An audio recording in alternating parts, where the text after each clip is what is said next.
Allah Subhanahu wa Ta'ala yang telah mendatangkan kita ke dunia ini. Kita datang ke dunia ini bukan atas kemauan manusia.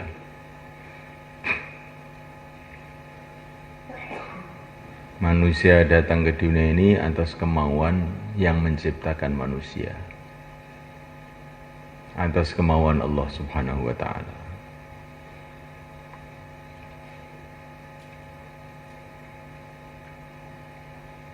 Ini betul-betul kita rasakan dalam hati kita, bahwa kita datang ke dunia ini bukan mau kita, maunya Allah.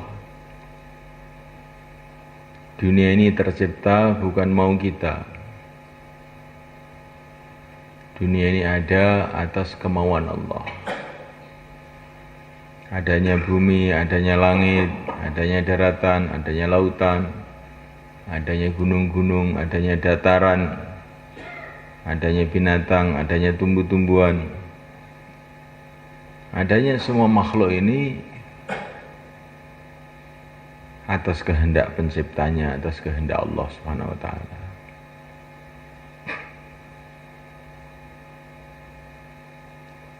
Maka kita ini kalau melihat diri kita ini, yang kita pikirkan tuh apa maunya Allah. Untuk apa Allah ciptakan saya? Melihat bumi, untuk apa Allah ciptakan bumi? Melihat langit, untuk apa Allah ciptakan langit?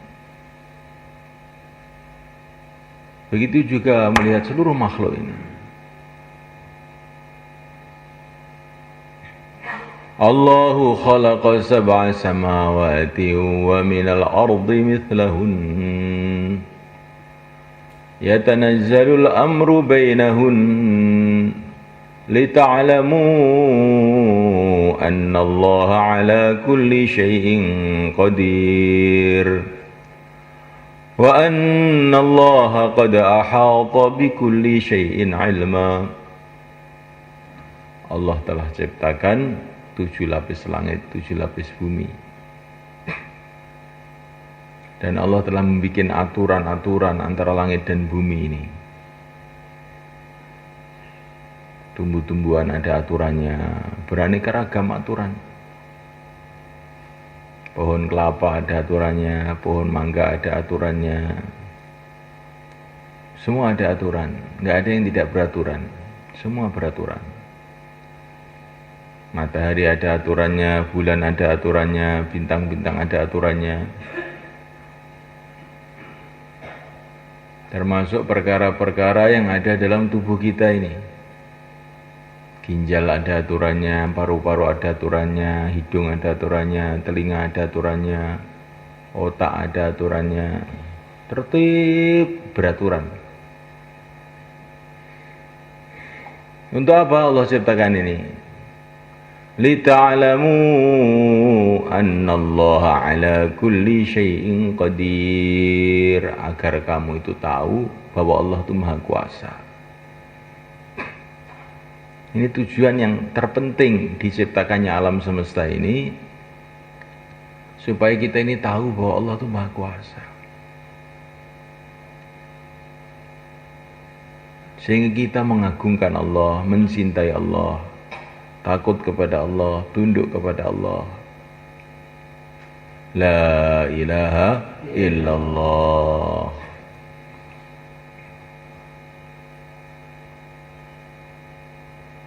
Untuk apa kita diciptakan?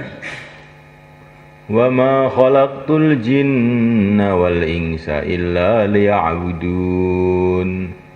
Tidaklah aku ciptakan jin, tidaklah aku ciptakan manusia kecuali untuk ibadah. Tugas kita ini ibadah. Ibadah itu apa? Ibadah itu menjalankan perintah Allah, menjauhi larangan Allah, itu namanya ibadah. Dakwah itu termasuk ibadah juga. Kalau ibadah dengan makna umum,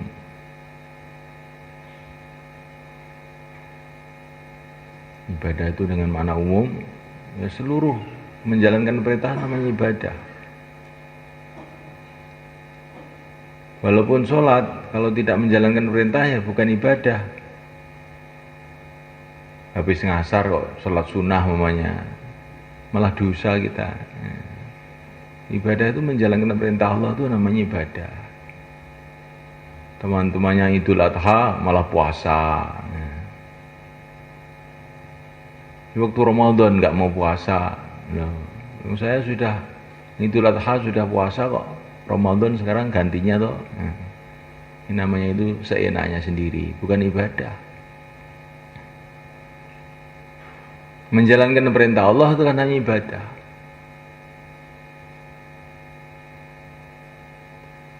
Menjauhi larangan Allah itulah ibadah. Dan menjauhi larangan itu bisa terus menerus. Kalau kita suruh sholat terus menerus enggak susah ya. Berapa jam kamu kuat sholat? Tapi kalau meninggalkan larangan itu bisa terus-terusan.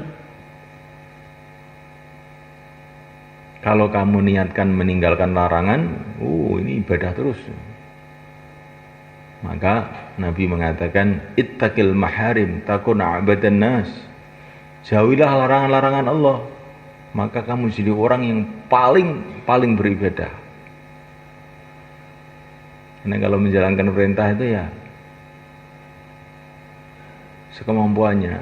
Tapi kalau menjauhi larangan itu terus 24 jam. Maka menjauhi larangan itu ibadah juga.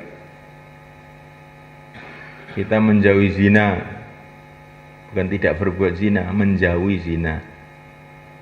Ibadah terus. Menjauhi zina itu bagaimana? Allah menyuruh kita bukan tinggalkan zina, jauhi zina. Matanya jangan melihat satu yang haram. Yang membuat hati itu pengen zina. Kalau melihat televisi bagaimana? Boleh enggak? Boleh apa enggak? Jawab. Tidak. Loh. Bagaimana kok tidak? Kok punya TV semua? Apa enggak dilihat itu? Itu namanya menjauhi. Matanya, telinganya.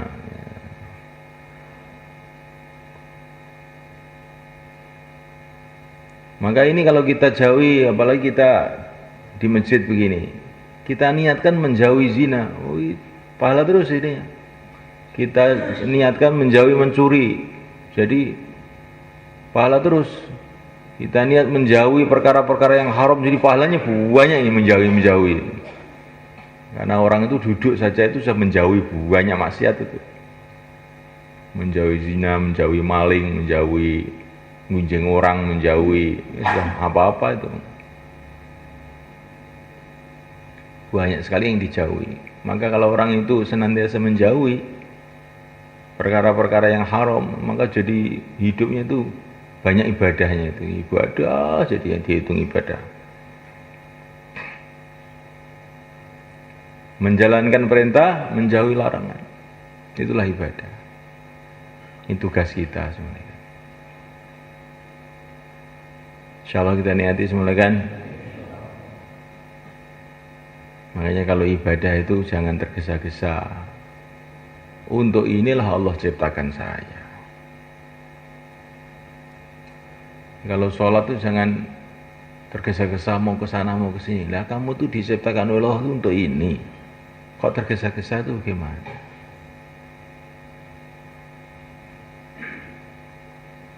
Kalau kita keluar, jangan tergesa-gesa pulang. Lah memang Allah ciptakan saya ya untuk ini. Kok tergesa-gesa mau kemana? Insyaallah malah kan? Ibadah itu yang tenang gitu, jangan tergesa-gesa. Mau ke sana, mau ke sini, mau ke sana, mau ke sini. Nah, iki digawe Gusti Allah kanggo iki kok. Inilah kerja pokok kita, ibadah itu. Kafa bil ibadati syughlan, kata para ulama. Cukuplah ibadah ini sebagai pekerjaan. Ini pekerjaan utama kita ibadah itu.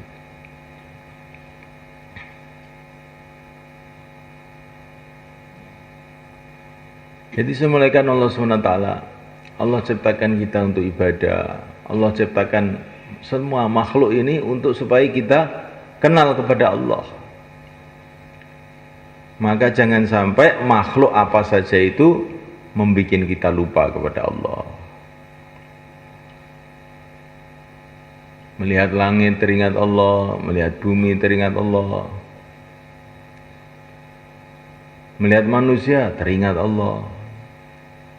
Karena Allah ciptakan manusia ini supaya kita ingat sama Allah.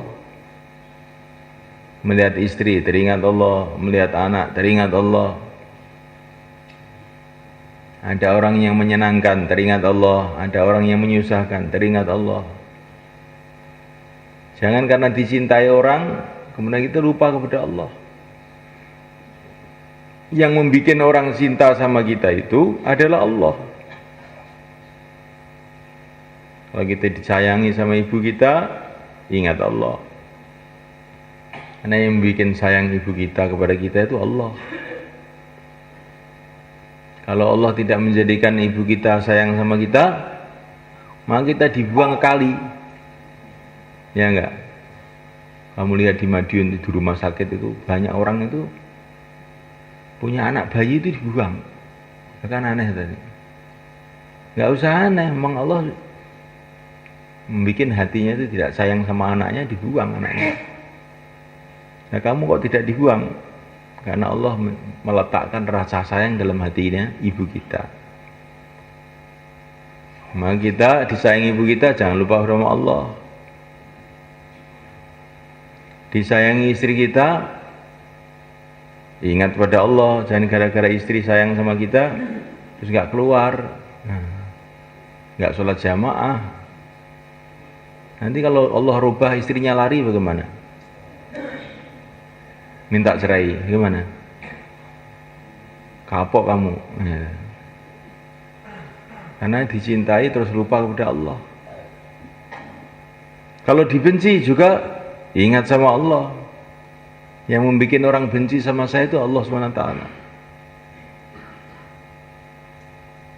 Orang yang paling benci bisa saja berubah tiba-tiba jadi orang yang paling cinta. Seperti para sahabat, asalnya benci sama Nabi, tahu-tahu cinta sama Nabi. Jangan karena sakit lupa kepada Allah. Sakit masih bisa sholat, kemudian enggak sholat, enggak zikir, enggak baca Quran lagi. Nah, yang bikin sakit itu Allah, supaya kamu itu ingat sama Allah, kamu malah lupa. Sakit tambah mempeng, insya Allah bang ya. Nah, yang bikin kita tua Allah SWT.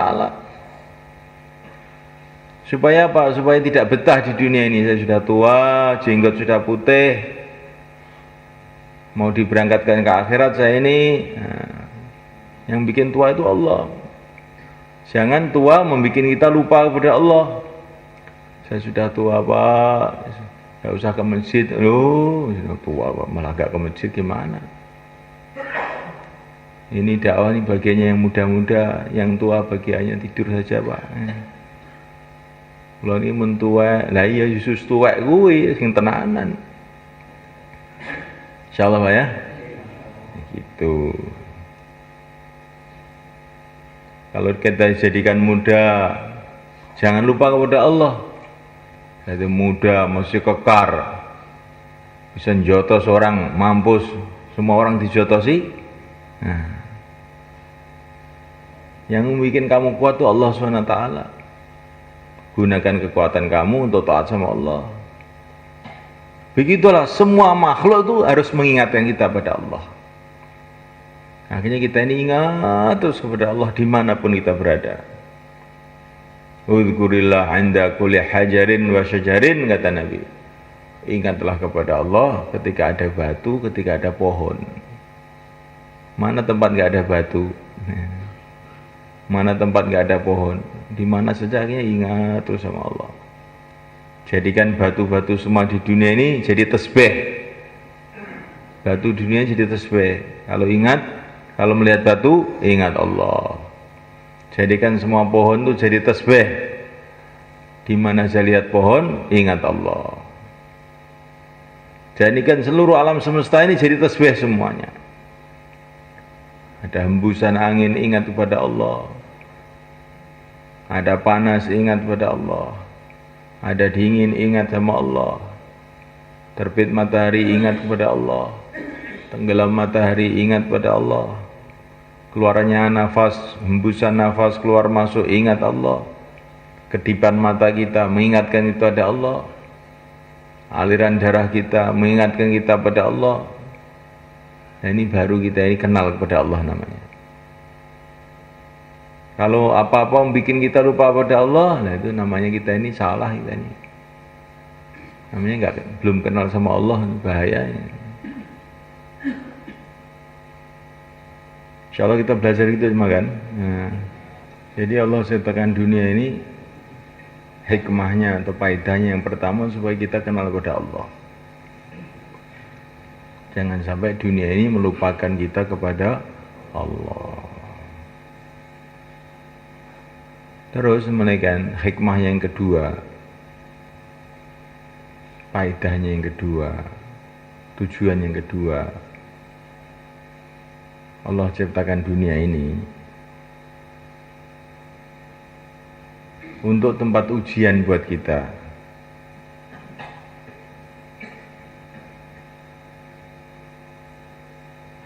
Tempat ujian mulai kan. Kita di dunia ini mulai kita dikasih akal oleh Allah secara sempurna umur 15 tahun sampai mati kita diuji. Tabarakalladzi biyadihil mulku wa huwa ala kulli syai'in qadir. Alladzi khalaqal mauta wal hayata liyabluwakum ayyukum ahsanu amala. Kita diuji oleh Allah siapa yang paling baik amalnya.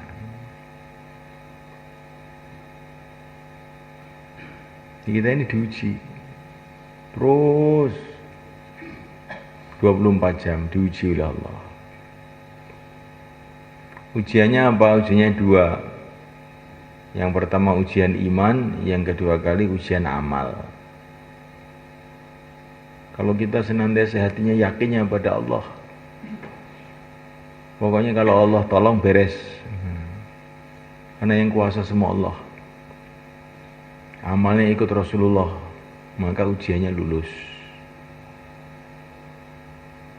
Tapi kalau kita ini pahamnya itu yang punya kuasa itu ini sana sini, Amerika, Cina, Belanda, terus amal kita mengikuti mau kita sendiri, ya kita tidak lulus namanya. Di dunia itu ujian. Maka dunia ini sejak zaman dulu sampai sekarang sampai kiamat nggak ada tenangnya, itu nggak ada.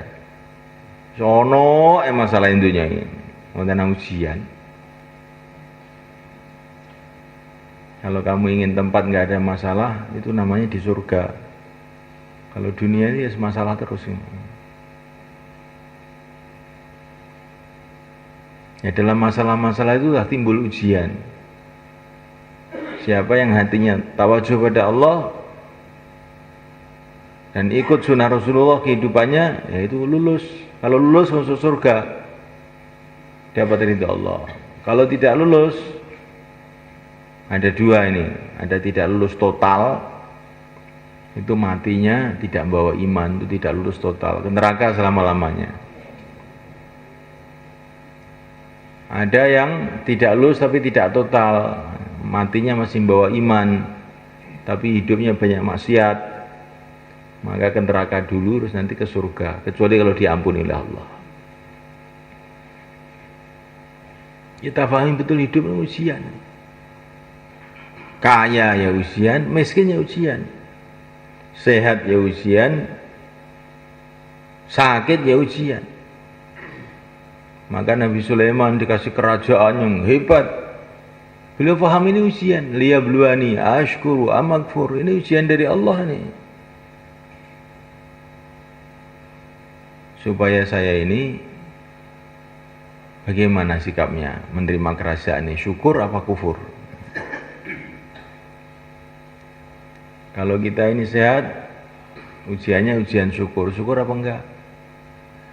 Kalau kita ini sakit, ujiannya sabar apa enggak? Diujian terus.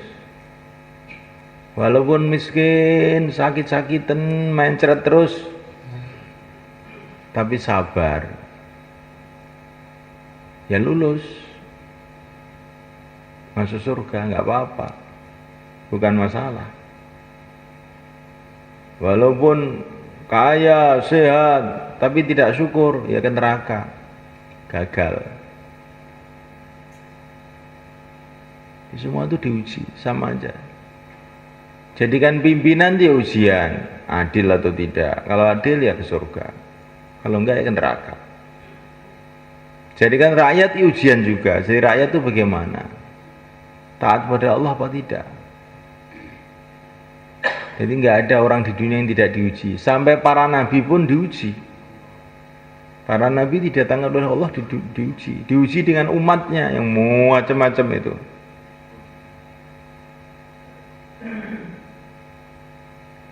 Allah berfirman kepada nabinya yang mulia baginda Muhammad SAW, innama ba'atsuka liabtaliyaka wa abtaliya bika. Aku mengutus engkau, hai Muhammad, saya ingin menguji kamu dan menguji umat dengan kamu.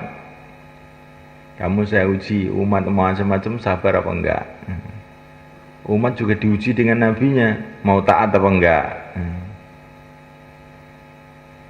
Yang bayan diuji, yang dengar diuji. Yang bayannya lurus apa enggak. Yang dengar itu ngantuk apa melek. Nah, ujian juga. Jadi kamu tuh diuji. Kalau dengar bayan kok ngantuk, berarti itu gagal. 0, nilainya 0. 0 putul. Kalau dengar tapi ditasil nggak mau berdiri, 5 nilainya. Kalau dengar taskil siap 4 bulan, 10. Setelah 4 bulan kok tertib 20. Nah, nilai kok 20, iya, pakai dewe. Jadi kita yang terus diuji. Sudah keluar itu pun diuji juga. Kalau keluar kok masih bawa HP, nah, nilainya 5. Nah. Keluar kok matanya melihat perempuan di jalan, 3, nilainya 3. Kalau taklim ngantuk, 1 nilainya. Ya gimana saudara? Diuji terus. Setelah selesai keluar diuji lagi. Terakhir ujian itu ketika mati. Ketika sakaratul maut, kok ingat pada Allah, taat pada Allah, nah itu la ilaha illallah. Ini ujiannya itu banyak lulus, tanda-tanda ujiannya lulus 100%. Ya diuji terus. Maka saking sayangnya Allah kepada umat ini, umurnya dikasih pendek, 60 tahun, 70 tahun. Kalau umat dulu umurnya ratusan tahun, ada yang 1000 tahun, bahkan ada yang lebih. Di ujiannya panjang jadinya. Kalau umat ini sudah 60 tahun saja cukup. Jadi umur pendek itu dari satu segi nikmat juga, kan? Wah, mati dia baik. Ya, alhamdulillah ujiannya serampung. Ujiannya sudah selesai. Kalau mati dengan la ilaha illallah.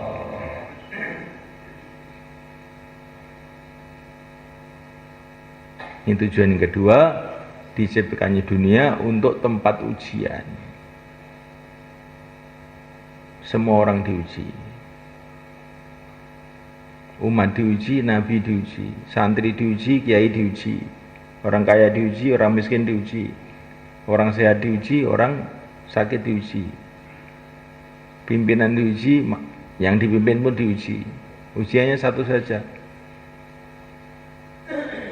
amalkan agama Allah atau tidak, cuma itu aja. Jadi walaupun kita ini sudah cemet gepeng, asalkan masih amal agama Allah, ya kita ini lulus. Syukur lulus. Kalau tidak amal agama Allah, apapun yang terjadi kita ini gagal, tidak lulus, setor diri ke neraka.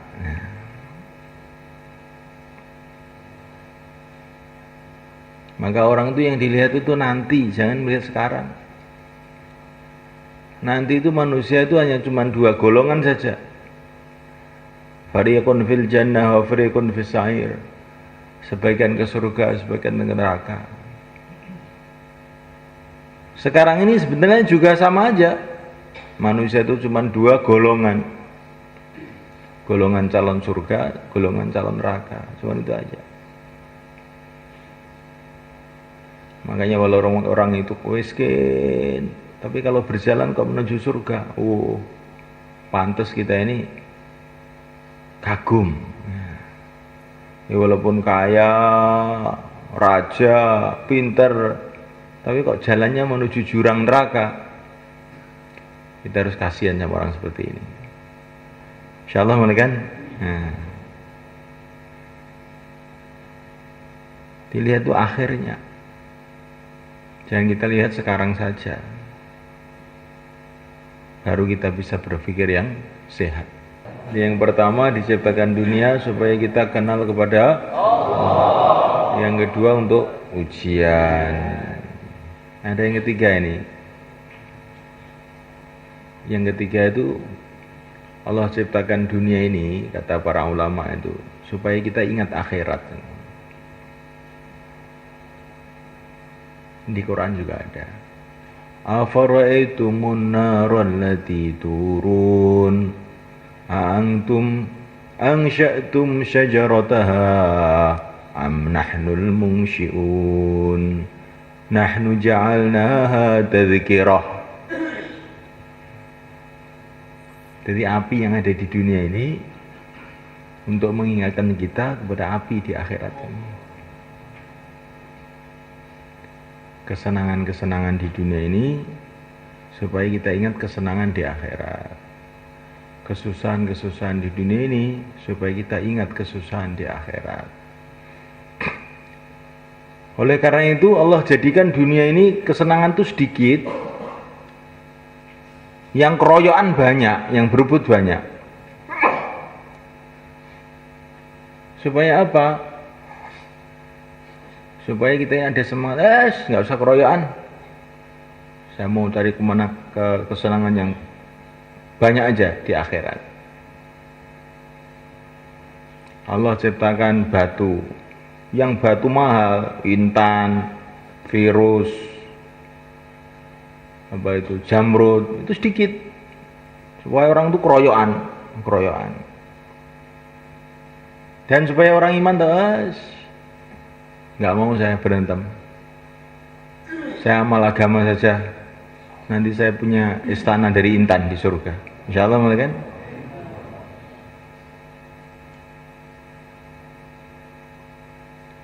Semua orang ingin jadi raja, kelihatannya enak jadi raja itu, nggak tahu, belum pernah coba saya. Kelihatannya enak, kelihatannya, mungkin juga malah pusing, nggak tahu. Tapi raja itu ya satu kerajaan cuma satu orang. Satu Indonesia presidennya satu saja. Supaya bagaimana? Kita nggak usah daftar jadi presiden. Kalau kita daftar jadi presiden nanti banyak kecewa. Yang jadi satu tok. Kita daftar jadi presiden di surga aja, semua bisa jadi sana.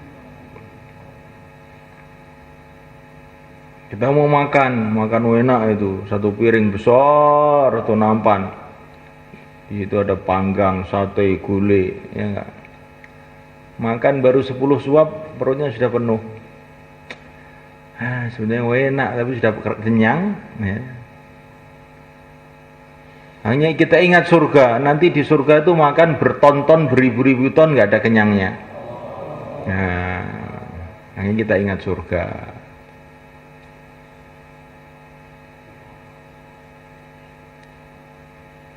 Kalau kita senang sama istri kita, gimana? Ingat bidadari.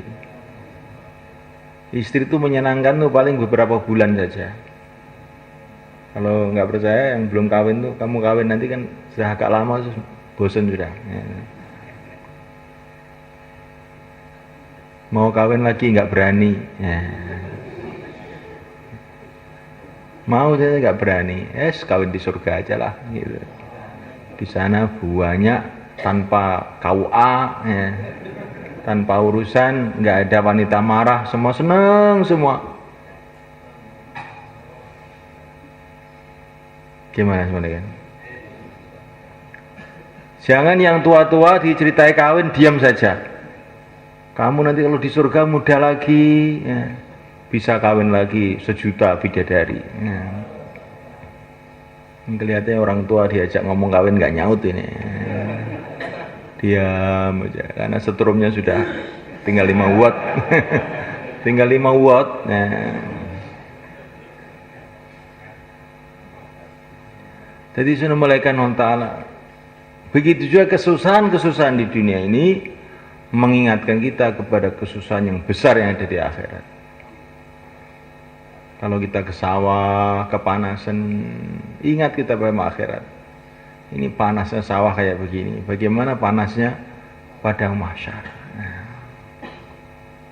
Melarat di dunia kayak begini gak enaknya ini.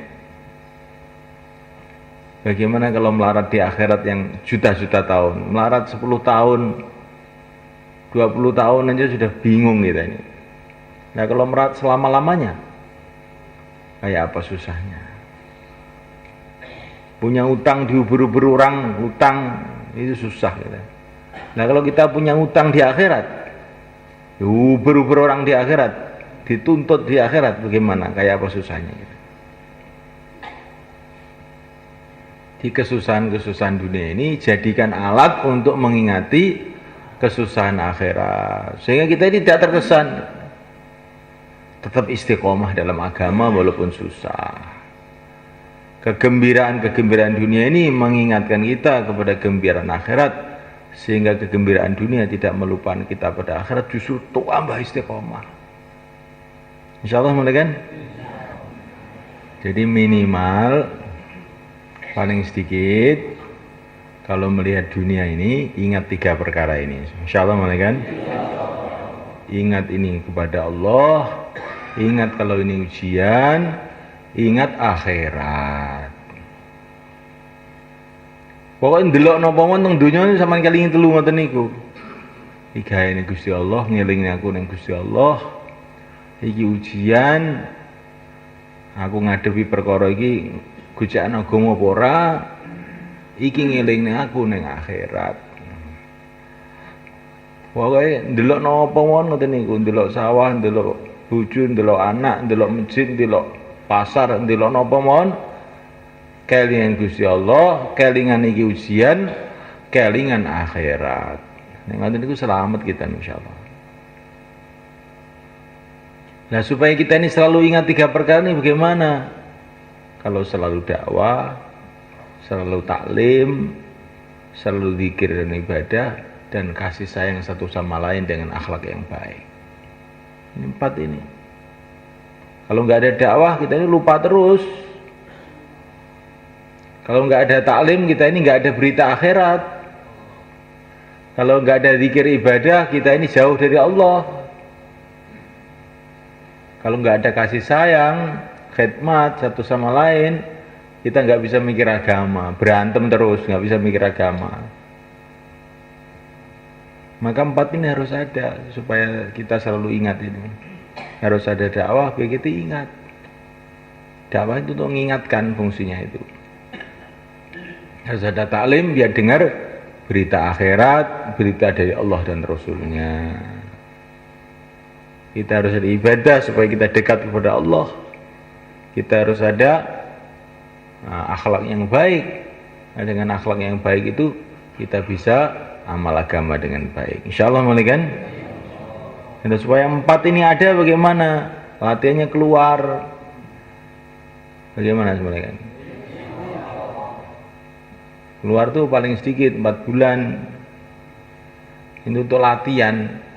Latihan beri kita ini hidup tuh lurus. Kalau latihan nggak mau, bagaimana bisa jadi? Harus latihan. Nanti kalau sudah latihan, perkara yang sulit tahu-tahu mudah. Amal agama itu sulit setengah mati ya, nggak mau latihan. Itu yang bisa amal agama itu hanya wali-wali itu loh. Kalau saya ini preman-preman begini susah amal agama. Enggak. Amal agama itu mudah. Inna hadzina yusrun, agama itu mudah kata Nabi. Tapi kalau mau latihan syaratnya kayak naik sepeda itu. Kalau orang belum pernah lihat orang naik sepeda, ini luar biasa nih, sakti betul nih orang ini. Rodanya 2 kok nggak bisa ambruk ya. Itu cagaannya dari jin apa dari setan itu. Nah, tapi setelah latihan 3 hari, alah saya juga bisa ternyata. Nah, agama itu begitu soalnya kan. Kalau orang mau latihan mudah. Syaratnya agama itu harus ada latihan pertama. Kemudian yang kedua harus ada suasana. Kita suruh berenang tapi nggak ada air, ya repot. Babak bundas akhirnya. Ya enggak sebenarnya. Jadi subhanahu wa ta'ala agama itu mudah tuh bila ada 2 itu aja. Ada latihan, ada suasana. Maka untuk membuat latihan dan suasana itu caranya keluar. Yang keluar ini penting ini sebenarnya kan. Keluar ini bukan mau atau tidak mau, yang mau monggo, yang tidak mau ya nggak apa-apa, bukan nih, harus ini. Kalau kita nggak keluar, kita nggak bisa latihan, nggak ada suasana, akhirnya kita nggak bisa amal agama. Kalau nggak bisa amal agama, kita akan celaka dunia akhirat. Yang keluarin penting nggak sebenarnya kan? Penting. Nah kalau penting berdiri tuh 4 bulan 40 hari sana, silakan mulaikan. Tambah masa, sisa masa, semua yang mau keluar selatan semua, mulaikan. Nah, monggo.